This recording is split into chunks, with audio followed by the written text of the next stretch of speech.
फरहाद और उसके साथी घोड़ों को ऐड़ लगाकर राजा काहान के महल की तरफ बढ़ रहे थे।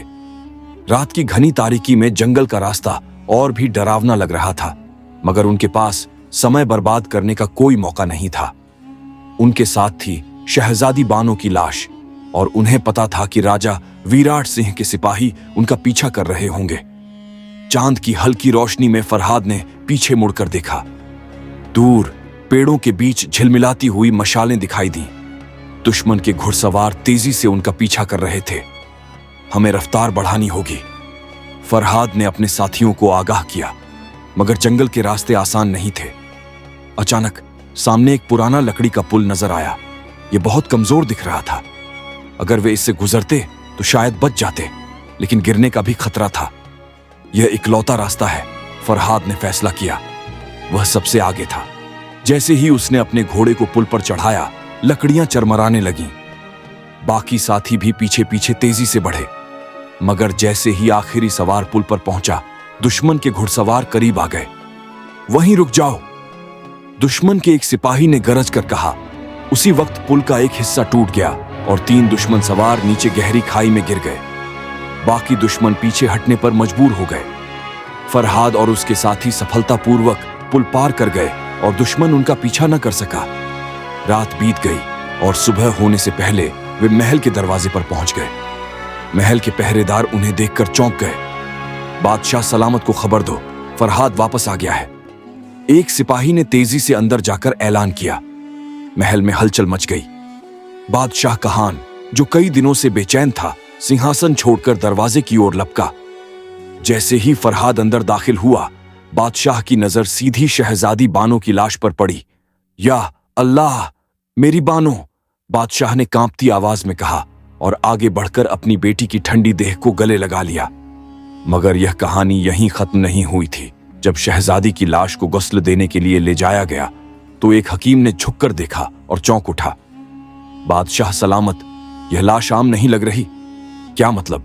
बादशाह ने हैरानी से पूछा। ऐसा लग रहा है कि शहजादी सांस ले रही है, हकीम ने घबराते हुए कहा। पूरा महल सन्नाटे में डूब गया। बादशाह की आंखों में उम्मीद की एक हल्की रोशनी जगी। हकीम ने नब्ज टटोली और फिर चौंक कर बोला, बादशाह सलामत, ये जिंदा हैं। महल में टहलका मच गया। दरबारी एक दूसरे की ओर हैरानी से देखने लगे। बादशाह की आंखों से आंसू बह निकले। ये कैसे हो सकता है? मेरी बेटी तो मर चुकी थी। हकीम ने गहरी सांस ली। शहजादी को कोई ऐसा जहर दिया गया था जिससे उनका शरीर मरा हुआ लगने लगा, मगर असल में वे सिर्फ बेहोशी की गहरी अवस्था में थीं। बादशाह का दिमाग तेजी से दौड़ने लगा। इसका मतलब यह कोई साजिश थी, मगर किसने किया? फरहाद, जो अब तक खामोश था, आगे बढ़कर बोला, बादशाह सलामत, मुझे यकीन है कि यह सब राजा विराट सिंह के महल में हुआ। जब मैंने शहजादी की लाश को चुराने की कोशिश की, तब वहां अजीब सी गंध फैली थी, जैसे कोई जहरीली दवा इस्तेमाल हुई हो।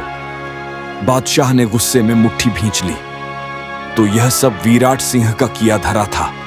उसने मेरी बेटी को जहर देकर कैद में रखा और सबको यकीन दिलाया कि वह मर चुकी है। मगर क्यों?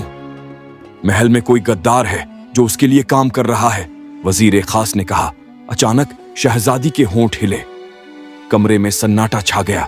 उसकी हल्की आवाज गूंज उठी, मान, मुझे अमान दो। बादशाह और हकीम आगे बढ़े। शहजादी की पलकें कांपी, फिर धीरे धीरे खुल गईं। उसकी नजर बादशाह पर पड़ी और उसकी आंखों में खौफ तैर गया। अब्बा, वो मुझे मारना चाहते थे। उसकी आवाज कांप रही थी। कौन बेटी? बताओ कौन? बानो ने कांपते हुए कहा। राजा विराट सिंह। और महल के अंदर कोई तार। महल के दरबारियों के चेहरों पर भय की लकीरें उभर आईं। बादशाह कहान ने कड़े स्वर में कहा, फौरन महल के सारे दरवाजे बंद कर दो। कोई भी बाहर या अंदर नहीं जाएगा। हम इस गद्दार को ढूंढ निकालेंगे। फरहाद ने तलवार की मूठ पर हाथ रखा। बादशाह सलामत, अब हमें चालाकी से वार करना होगा। विराट सिंह को यही लगना चाहिए कि शहजादी मर चुकी है और हम इसी झूठ का इस्तेमाल करेंगे। बादशाह ने हामी भरी। हां, लेकिन सबसे पहले हमें महल के अंदर छिपे गद्दार को बेनकाब करना होगा। तभी महल के दरवाजे पर तेज दस्तक हुई। एक सिपाही घबराया हुआ अंदर आया। बादशाह सलामत, राजा विराट सिंह का एक दूत आया है। वह कह रहा है कि वह शहजादी बानो के निधन पर ताज़ियत करने आया है।